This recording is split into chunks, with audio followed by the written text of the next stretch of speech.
Hi guys, Glenn Paul here, just with a couple of quick tips to help you hole more putts. Now, one of the biggest things I see a lot of golfers do is their tempo is a little bit too quick. So when we take our setup, they get a little bit too handsy, so we try and flick at that putter, or we try and make these really big long strokes. The other one that we see is a short back stroke and a quick follow through. You can see there my tempo's out, it's really hard to control. So on the metronome, what you want to do if you're using an iPhone or an Android, jump onto your app store and download any kind of metronome. My preferred one is Metro Timer for the iPhone. Set your metronome at 95 beats per minute, and what we want to do is match our stroke back and through to that 95 beats per minute. If I want that putt to go longer, I'm going to make a longer stroke, but I'm still going to match that same tempo. And if I want a shorter stroke, my stroke's going to be a little bit shorter, but still going to match the same tempo. So play around with that. Try and get your long, your mid, and your short stroke all matching that same tempo. Now we're going to start to develop some feel. One of the other things that I want to help you with is just how to read the greens. Now I see a lot of people under-read break on the greens. Now it's a little bit hard to see it here on camera, but there is quite a severe amount of break in this green.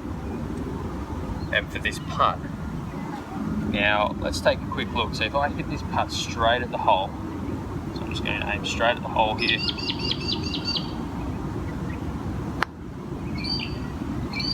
So we've got a bit of an indication there as to how much that's broken.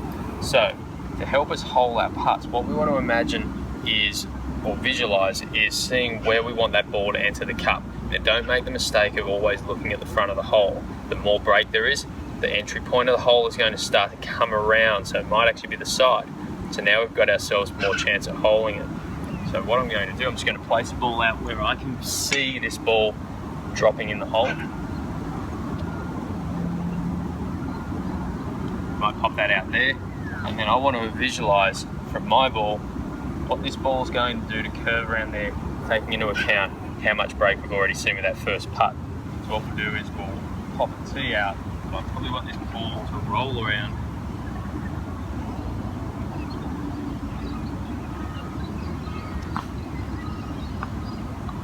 And now we've got something to aim for that we're going to putt.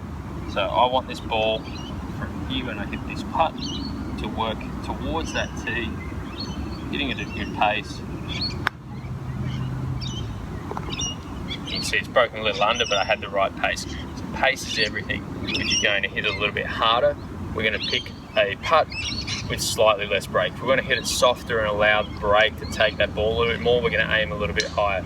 So work with your own tempo. If 95 beats per minute doesn't work for you, find something a little bit quicker, something a little bit slower, but personalize it for you. Once you get on the greens, start to pop a mark down, a marker, a tee. It doesn't really matter what you use, a coin as a break point, something that we're going to start aiming to, and hit some putts that are firm, hit some putts that are soft, working inside and over the top or around that marker or that coin, and find which pace putt and which tempo of the stroke works best for you. Pop these both into your practice regime and you'll be holing more putts more often.